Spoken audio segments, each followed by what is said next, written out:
book lovers of YouTube. So today I'm going to be doing a review of Nicholas Sparks' epic love story, The Longest Ride. This is the copy I have. It really is cool, and I love the cover. But yeah, so right off the bat, I'm going to tell you, this is like in my top 3 favorite books ever. I have read it 4 times and listened to it on audiobook once, so I'm so familiar with this story. I have the movie poster for it in my apartment, a t-shirt. This is like a story I just truly adore, and one that I feel like is so underrated, and it's just such a powerful one.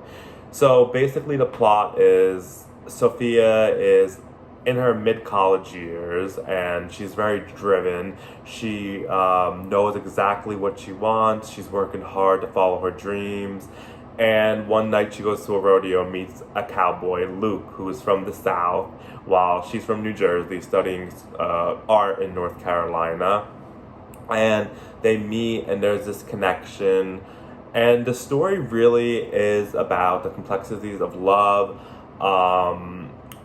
appreciating those around you. I think this is Nicholas Sparks is like The Fault in Our Stars, I like to say, because it is like about living your life to the fullest more than a lot of the other books. I feel like this one really focuses on a strong woman, which I feel like his stories haven't really done that up until this one.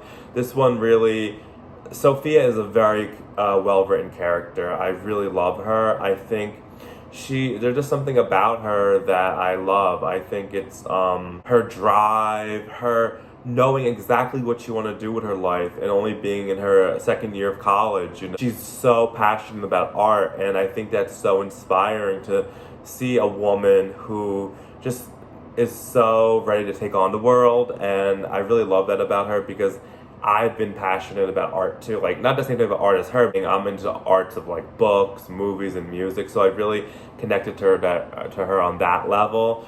And she just wants to work at an art museum. That's her dream, and she will do nothing to not make it happen. She'll keep working until she gets there. And Luke is more of a traditional Southerner. He grew up on a farm. He competes in the rodeos. He's a sweet country boy. And I think having them be so different and forge a connection was also like so inspiring. Like, she's a true Jersey girl, North Jersey, and suburban life. Her parents are immigrants, and he's this country boy who has a more sheltered view on the world. But both of them offer such a great perspective, and it shows that your upbringing plays a part in who you become. But there's beauty in all of it. Like, whoever you are, whatever you love, whatever your hobbies are, that's so important. It very is much like a lot of the 2010s era's romance that we got. Like, a lot of books were being turned into movies, and it has that feel, definitely. I've really loved the relationship too between Luke and his mom. I think the book dives into it way more than the movie, and it's very complex. There's so much emotion there, because Luke is torn between bull riding for his family and if this is worth it. He's dealing with something that's making him question, should he keep bull riding? But this is all he knows to do. This is like his calling. For him, it's different because like his dad was a bull rider. I feel like, he's from the South. It's a little more conservative. So he's doing this, I think, mainly to please others. And that also adds an intriguing element to the story, because he really isn't someone who cares as much as following his passion like Sophia. So that the differences that were played out there was very, very compelling. There's a very good emotion. There's so much heart. It's very romantic, and I think this is probably one of his most authentic books too. I think a lot of times Nicholas Sparks, and I'm a huge fan of him, so this is no criticism, but a lot of his books can have like almost like a fantasy-like vibe, I think. And this one was more grounded, which I thought was really nice. And not to say his other books aren't good. I'm such a fan. I've loved him since I was 12. He's like one of my favorite authors ever. I think this one was more grounded and really showed two humans that were maybe not initially perfect for each other. Like, you wouldn't think like, oh, there's this powerful connection, with these two characters because they're so different. That's the thing too. It's like you don't need someone to be exactly like you to have love. I think differences complement the relationship really well. And this story really showed that in such a touching way. Um, Brian, though, that's another character I like to highlight. That's Sophia's ex, and I think he was a bit of a douchey guy, and I liked his addition to the story. I think he was kind of, lack of a better term, a douche.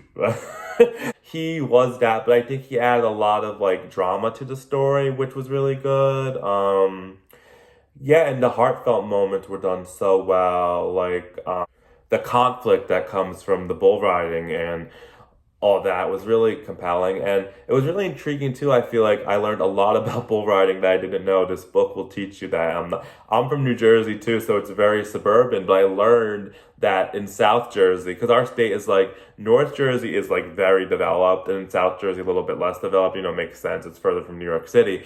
But I didn't even know there was a rodeo down there. And like, what? Because Sophia is from here, so I thought that was really cool. And yeah, I think this book is very well written, definitely. It's some of his best work. I feel like it's so beautifully written, and I love it. I feel like I tell people, like, even if you're not a fan of romance, I think this one has so much more to offer. This is one of his books that is so much more about life, I feel like. And all of his books cover themes about life and like destiny and all that. But this one I think really is so raw, and that's why I really love it too. It's such a raw story, so authentic. And also too, I love the setting of this one.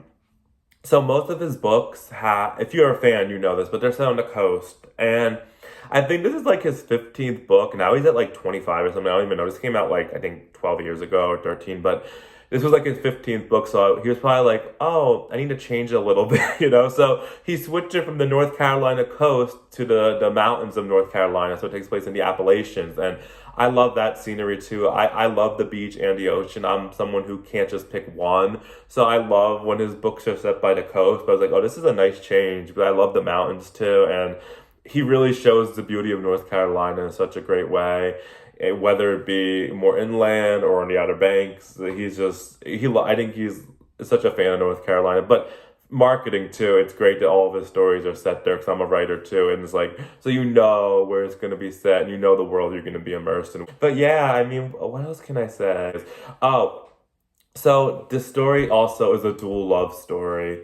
So Sophia, without giving away too much, meets an older man who is toward the end of his life, and he teaches them so much about love. And I thought that was so inspiring too, that this older guy who's lived so much life and had such a beautiful romance is able to also show them how his love was his first love, and they could learn from that. And that was so beautiful. I will say though, and I feel like people are always on the fence when I see comments about this book and movie on YouTube, but I didn't like the Ruth and Ira story more. I preferred Luke and Sophia's.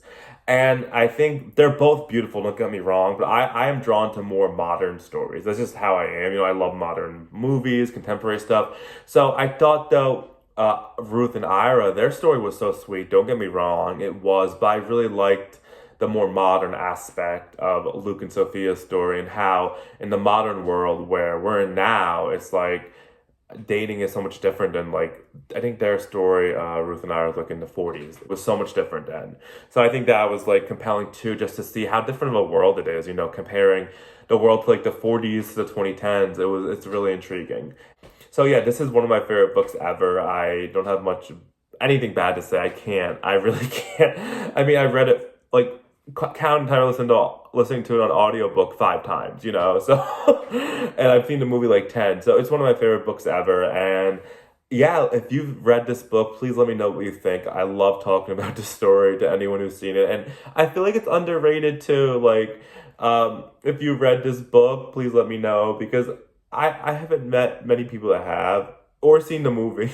I'm like, what? It is one of my favorites ever. So yeah, let me know. I think it's underrated. I don't think it's as big as like The Notebook was, or even like ones like the best to me, I feel, and the lucky one. It didn't get as much recognition. So thank you guys for watching and have a great day. Bye.